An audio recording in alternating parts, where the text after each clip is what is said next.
My grandmother left me a mansion with one condition: 30 days alone inside or I lose everything. A mom's terrified but what's hidden in those walls. My grandmother left me a house that no one is allowed to enter but me. The family lawyer says if anyone else steps foot inside, I lose everything. I grip the old brass key so tightly it leaves an imprint on my palm. My mother's face twists with rage across the conference table while my aunt whispers furiously into her phone. This is ridiculous. She was senile. My mother slams her designer purse onto the polished table. Emma doesn't even remember Grandma Helen. They met twice? And now she gets the lake house. The family lawyer parent, a thin man with kind eyes, parent slides the documents toward me. Miss Wilson was very specific about the terms. The property at Willow Creek passes to Emma Montgomery, with the condition that she must live there alone for 30 days before the full inheritance is released. No visitors, no exceptions. You need to contest this, Karen. He points at my mother. That property is worth millions with the lakefront access. It should be divided equally. I stay silent, turning the key over in my hands. I barely remember Grandma Helen parent, just fragments of a stern woman with silver hair who smelled like lavender and kept butterscotch candies in her pocket. What I do remember is how my mother always changed the subject when I asked about her. The family hadn't visited the lake house in 20 years, not since before I was born. I'll do it, I say, cutting through their arguments. Three heads swivel toward me in stunned silence. My mother recovers first. Don't be ridiculous. You have a job, an apartment, a dead-end job I hate, and an apartment I can barely afford. I counter. I can take a leave of absence. It's only 30 days. Something flickers across my mother's face, parent not just anger but fear. You don't understand what you are getting into. The lawyer clears his throat. To hear is one more thing. He pulls out a yellowed envelope. Miss Wilson instructed me to give you this letter once you accepted the terms. I take the envelope, but before I can open it, my aunt speaks for the first time, her voice unnaturally calm. If you go to that house, you are no longer welcome in this family. The conference room falls silent. I look at these people, pont my family by blood, but strangers in every way that matters, pont and break the seal on the envelope. Piapt, my dear Emma,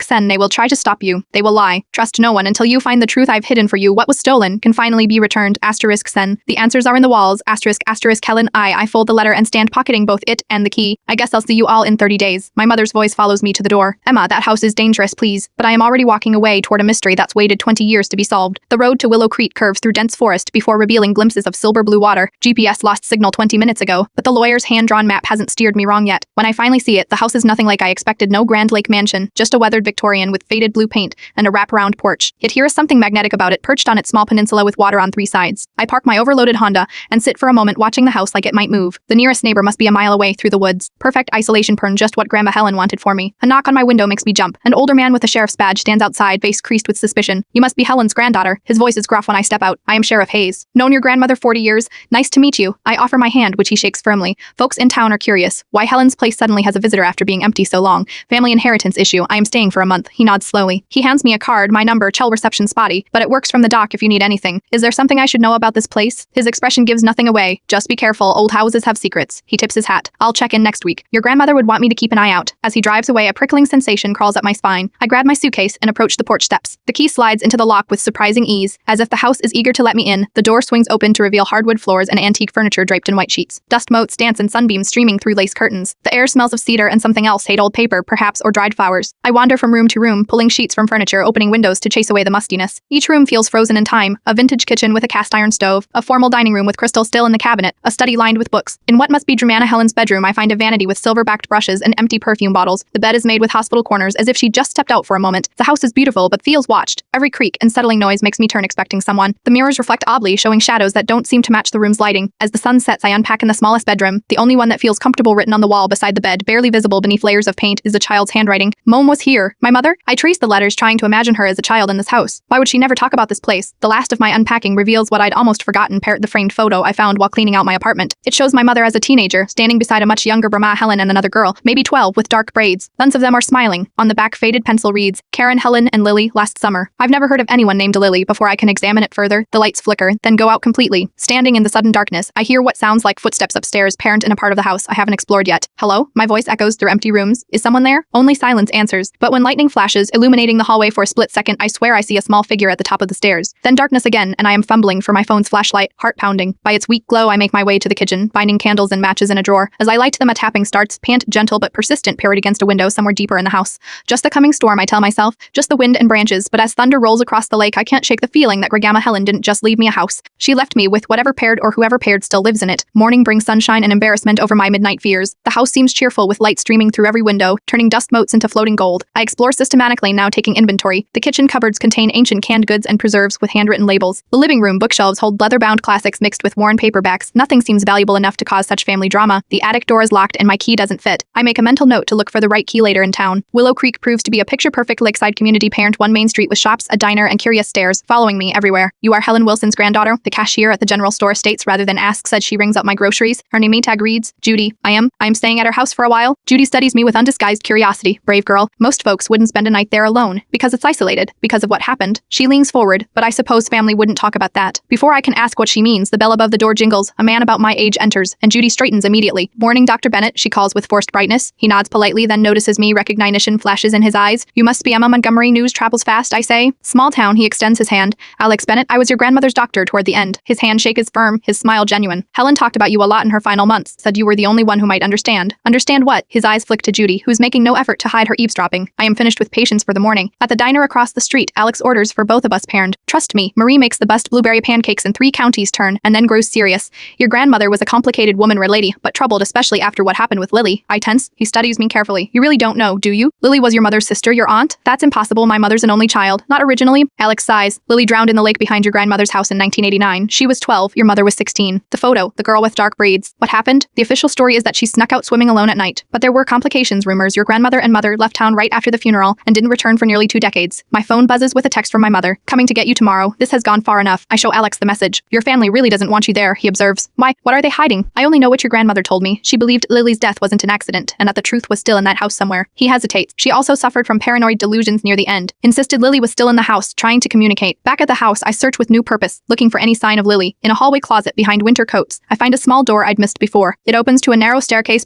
Servants access to the upper floor. At the top is a small bedroom with faded pink wallpaper, a child's room untouched for decades. Lily's room. On the desk sits a diary with a small brass lock. The key from Grandma Helen slides in perfectly. The last entry is dated the 17th of July, 1989. Wygen found my other diary. She was so angry about what I wrote, said I was making up lies. Karen called me crazy too, but she knows I am telling the truth about what Dad did. They're all protecting him. Mom says we're going to fix everything tomorrow. I am scared. If anything happens to me, the real proof is behind the mermaid painting. Asterisk. I frantically search the room until I find it. Turn a childish painting of a mermaid on the wall above the bed. It's mounted in a frame screwed to the wall as I reach for it. The temperature plummets. The bedroom door slams shut with a bang that reverberates through the house on the pink wall. Water stains suddenly appear, spreading in the distinct pattern of a child's handprint. The handprint fades almost immediately, leaving me questioning my sanity. I take a photo with my phone, but the image shows nothing unusual, just a pink wall. I need help, and Alex Bennett is the only person who might believe me. I wait until morning, then drive to the dock where cell reception works. He agrees to meet me after his shift ends. While waiting, I pry the mermaid painting from the wall. Behind it is a small cavity containing a plastic bag with a microcassette tape. The label reads simply, the 18th of July, 1989. The day after Lily's last diary entry, the day she died. When Alex arrives, his face is grim. Your mother called me. She's worried about you, says you are experiencing paranoia just like your grandmother. I show him the diary and tape. I am not imagining things. Something terrible happened here and my family covered it up. He examines the diary, frowning. We need to hear this tape. The house doesn't even have a CD player, much less a cassette player. I know someone who might help. He hesitates. Are you sure you want to uncover this? Some secrets destroy lives when exposed. I need to know the truth. Alex drives us to a small cabin where an elderly man named Walter Pern, town historian and technology hoarder Pern, greets us warily. When Alex explains, Walter retrieves an ancient microcassette player. Helen Wilson's granddaughter, huh? Walter studies me. You look like Lily. The tape hisses for several seconds before a young girl's voice emerges. Asterisk. This is Lily Wilson. I am recording this because no one believes me. Dad has been hurting me, not like hitting. The other kind of hurting. Mom doesn't believe me. Karen says I am making it up for attention, but it's true, and I'm going to tell someone who will believe me. Miss Parker at school says she'll help me. I'm going to show her the asterisk. The recording cuts off with the sound of a door opening. Then muffled voices arguing, a crash, a scream quickly silenced. Then nothing. Walter's face has gone ashen. Alex looks sick. That's why they sent me away after the funeral, I whisper. My grandfather was abusing Lily, and they covered it up. Walter shakes his head slowly. It's worse than that. Your grandfather was a powerful man in this town, Judge Wilson. Nobody would have dared cross him. But Lily was going to, Alex says, and she drowned the very next day. Back at the house, the atmosphere has changed, grown heavier. In the kitchen, I find all the cabinet doors standing open, though I know I closed them. Upstairs, Lily's pink room is ice cold. The diary moved from where I left it to the center of the bed, open to the last page. This time I am not afraid. I am trying to help you. I say to the empty room, I want the truth too. My mother calls again, her voice frantic. Emma, listen to me. You need to leave that house now. It's not safe. Silence then, you don't understand. I found her diary and the tape. Oh God. My mother's voice breaks. Emma, please. Did Wes kill her? Did you help cover it up? You don't know what it was like living with him, with mother. Lily was always mother's favorite, Oyens protected. When she started making accusations, he was a judge, Emma. No one would believe us over him. So you let him hurt her. I didn't know how bad it was. Not until she stops herself. I am coming tomorrow. We'll talk in person. She hangs up, leaving me with more questions than answers that night. Unable to sleep, I whisper to the house, to Lily. I'll find the truth. I promise. The lights flicker once in response. Morning brings my mother to the doorstep, remarkably composed given our conversation yesterday. She's brought reinforcements, parent my Uncle Robert and, surprisingly, Alex Bennett. Dr. Bennett thinks you are experiencing the same paranoid episodes your grandmother suffered. She says, not quite meeting my eyes. We're concerned. Alex won't look at me either. The isolation, the family history of mental illness, the suggestible nature of old houses. It's not uncommon to experience what you are describing. You heard the tape, I remind him. You read the diary. I heard a damaged tape that could be interpreted many ways, he says carefully, and childhood diaries often contain elaborate fantasies. My uncle steps forward. Your mother has temporary guardianship papers just for a psychiatric evaluation. I back away. You're trying to have me committed, like you did with Grandma Helen. My mother flinches. It's for your own good. If I am declared mentally incompetent, you get the house. Don't be ridiculous, my uncle scoffs. scoffs. This place is a money pit, but something in his eyes tells me I've hit close to the truth.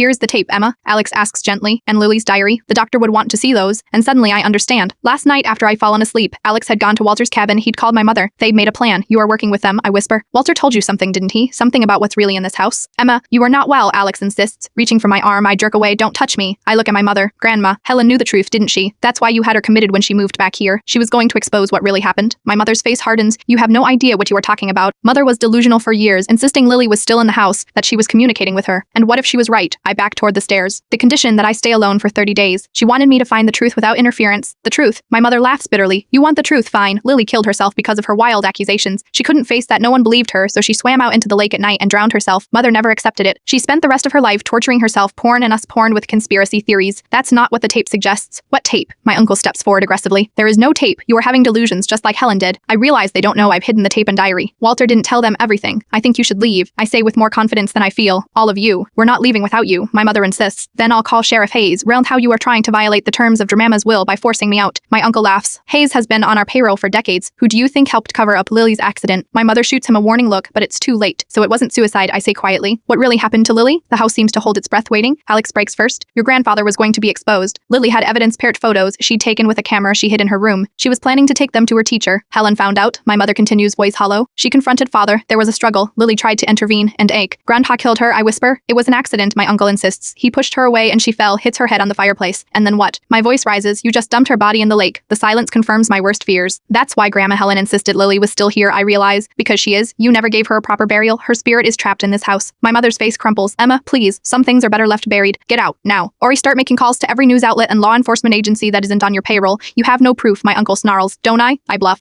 Grandma Helen was collecting evidence for decades. Why do you think she made that 30-day condition? It's all hidden here. And I am getting closer every day. My mother grabs Alex's arm. Let's go. She's not going to listen. At the door, she turns back. We were trying to protect you, Emma. Some truths destroy everything they touch. As they leave, I wonder if she's right. But it's too late to turn back now. In the silence of the house, I whisper, I'm still here, Lily. I won't abandon you. On the wall beside me, another handprint appears, this time staying visible long enough for me to touch it. The impression is small, a child's hand and ice cold. That night, the house comes alive. Doors open and close by themselves. Objects move when I am not looking. The temperature drops so low I can see my breath in every room. And everywhere, water-burnt puddles forming on dry floors, damp handprints on walls, the constant drip, drip, drip from ceilings where no pipes run. This isn't malevolence, it's desperation. Show me, I say to the empty house. Show me where to look. The lights flicker in sequence, leading me upstairs to the locked attic door. As I touch the door, it swings open on its own, revealing a narrow staircase. The attic is stifling hot, packed with dusty furniture and boxes. A single bare bulb illuminates the space when I pull its chain. In the corner stands an old steamer trunk with a familiar padlock pattern, the same design as the one on Lily's diary. I try to ram Helen's key, it fits. Inside the trunk, preserved in plastic, is a child's blue swimsuit, still damp after all these years. Beneath it lies a folder of newspaper clippings about Lily's drowning, police reports, and letters from Grandma Helen to police, prosecutors, and journalists, all ignored or dismissed. At the bottom, a sealed envelope addressed to me in Grandma Helen's handwriting. Emma, asterisk then, if you are reading this, you've discovered what our family did to Lily, what I allowed to happen through my blindness and weakness. Asterisk sen, your grandfather was a monster wearing the mask of respectability. I suspected what he was doing to Lily, but couldn't bring myself to believe it by the time Lily gathered her courage to speak out. It was too late, asterisk sen, that night. Your grandfather flew into a rage when confronted with Lily's evidence. In the struggle, he struck her. She fell against the fireplace and didn't get up. Your mother and uncle were there. They helped him carry her body to the lake, making it look like a drowning asterisk. Then I found blood on the hearth they missed cleaning. I found Lily's hidden camera with the undeveloped film still inside, but when I went to the police, your grandfather had already spoken to them. They threatened to have me committed if I persisted with my delusions. Asterisk sen, for years I was too afraid to fight. But Lily wouldn't let me forget. Strange occurrences began in the house, her way of keeping the truth alive. When I finally moved back to confront the past, your mother had me declared incompetent. Asterisk sen, but I planned for this. I knew one day you would come part the only one untainted by complicity. In the hidden compartment beneath this trunk, you'll find all the evidence needed to expose the truth. Lily's camera with the developed photos, blood samples I preserved from the hearth, and my sworn testimony. Asterisk sen, the choice of what to do with this knowledge is yours. Justice for Lily may mean destroying what remains of our family. Asterisk sen. Whatever you decide, know that I am sorry I couldn't protect her then, and I am sorry to place this burden on you now. Asterisk sen, with love and regret. Asterisk sen, Grandma Helen, regret. I find a hidden compartment and the evidence exactly as described. With trembling hands, I examine the photos, parent irrefutable proof of the horror Lily endured and the crime that silenced her. My phone buzzes with a text from an unknown number. They're coming back tonight, not alone. Be careful, Walter. I have maybe hours before they return, likely with Sheriff Hayes and commitment papers. Outside, rain begins to fall as darkness descends. The house seems to vibrate with anticipation, as if it too understands that tonight everything changes. I make copies of the key evidence, encrypt them, and email them to myself and Walter. Then I call the state police and a journalist whose card I found among Grandma Helen's papers. As headlights appear on the road leading to the house, I gather Lily's swimsuit, a sample of the hearthstone, and the most damning photos. I slip out the back door toward the boathouse where Grandma Helen kept a small motorboat. The lake is choppy with the coming storm, but I manage to start the boat and navigate away from the dock just as flashlights begin sweeping the yard. From the water, I watch as cars pull up to the house. My mother, uncle, and Alex emerge, followed by Sheriff Hayes and two men in in uniform parent orderlies from a psychiatric facility. No doubt lightning illuminates the scene as they break into the house searching for me. In that electric flash, I swear I see a small figure in a blue swimsuit standing on the shore watching me go halfway across the lake. I cut the motor and dial the number for the state police again. This is Emma Montgomery, I say when they answer. I need to report a murder. 6 months later, I stand on the shore of the lake, watching as divers again search the waters near the old boathouse. They've already found pieces of evidence confirming my story. Fertile remnants of Lily's clothing, a necklace identified from photos Parendut. Her remains continue to elude them. The house stands empty behind me, its windows dark. Yellow police tape still flutters from the porch railings, though the initial investigation concluded months ago. My mother and uncle are awaiting trial for conspiracy and accessory to murder. My grandfather, long since deceased, escaped justice in this life. Sheriff Hayes took early retirement and left town rather than face charges. Alex Bennett lost his medical license for attempting to have me falsely committed. The journalist I contacted broke the story nationally, leading to a investigation of other suspicious deaths and cases my grandfather had presided over. The ripples continue to spread. Walter approaches, leaning heavily on his cane. The lawyers called. The estate is officially yours now, all challenges dismissed. I don't want it, I say quietly. Not to live in anyway. What will you do with it? I've thought about this for months. Turn it into a shelter for children and women escaping abuse. You may they'll be believed and protected. Walter nods approvingly. Helen would have liked that. I ask, gesturing toward the house. The phenomena stopped after they found the evidence. No more handprints, no more water. Perhaps Lily found some peace. Not until she's properly laid to rest. I look out over the water where the divers continue their methodical search. She deserves that much. The head investigator approaches, removing his hat. Miss Montgomery, we'd like to try a different area tomorrow. Here is a cove on the far side that matches where your mother described the incident. I nod. I'll show you in the morning after he leaves. Walter and I walk slowly back toward the house. Will you stay here after everything? He asks. Not in the house, but nearby. I want to see this through. Turn to the trial, the shelter, all of it. I pause at the bottom of the porch steps. My whole life I felt disconnected from my family, like there was some invisible wall between us. Now I understand why. They were hiding from the truth and I was raised in that shadow, and now I choose to live in the light. No more secrets, no more silence. I climb the steps and unlock the front door. That night, I sleep in the house for the first time since my escape across the lake. The silence is profound. Parent, no creaking floors, no slamming doors, no whispers and empty rooms. Until dawn, when a single sound wakes me, parent, the gentle lapping of water against the shore like a child swimming in the early morning light. I walk to the window and look out over the misty lake. For just a moment, I see her part, a girl with dark braids, no longer trapped in the house of shadows, but free in the water she loves. She raises her hand in farewell, and I raise mine in return. Goodbye, Lily, I whisper. The mist shifts, and she's gone. But something else remains, part a sense of possibility of a future built from the broken pieces of the past. Later that day, the divers find her, as Lily is finally given the proper burial she deserved. I stand at the graveside holding Grandma Helen's letter, now framed alongside a photo of Lily truly smiling turnt by the lake in happier times. My mother, allowed to attend under guard, approaches cautiously. I never thought this day would come, she says softly. Neither did Lily, I reply. What happens now? She asks, her voice small. I look at her parent, this woman who was both victim and perpetrator, broken by the same man who destroyed Lily, yet who made her own terrible choices. Now we tell the truth, I say, all of it, in court and beyond, no matter who it hurts. And after that, I think of the house by the lake, of the plans already in motion to transform it from a place of secrets and pain to one of healing and hope. After that, I say, we try to build something better from what's left. As we leave the cemetery, I feel a weight lifting, parent, not completely gone, but lighter. The truth has been expensive, costing me my family as I knew it, but it has purchased something more valuable, freedom from the inheritance of lies that nearly claimed another victim. And in the shelter that will rise from the ruins of my grandmother's house, other children will find what Lily needed most, for someone who believes them, protects them, and ensures their voices are heard. It's not a happy ending, those exist only in fairy tales, but it's a new beginning, Sarter, and sometimes that's enough. When I look back one last time at Lily's grave, I see a small handprint pressed into the fresh soil, not a sign of haunting, but of farewell. The House of Shadows has released its final secret, and I am finally free to decide what comes next.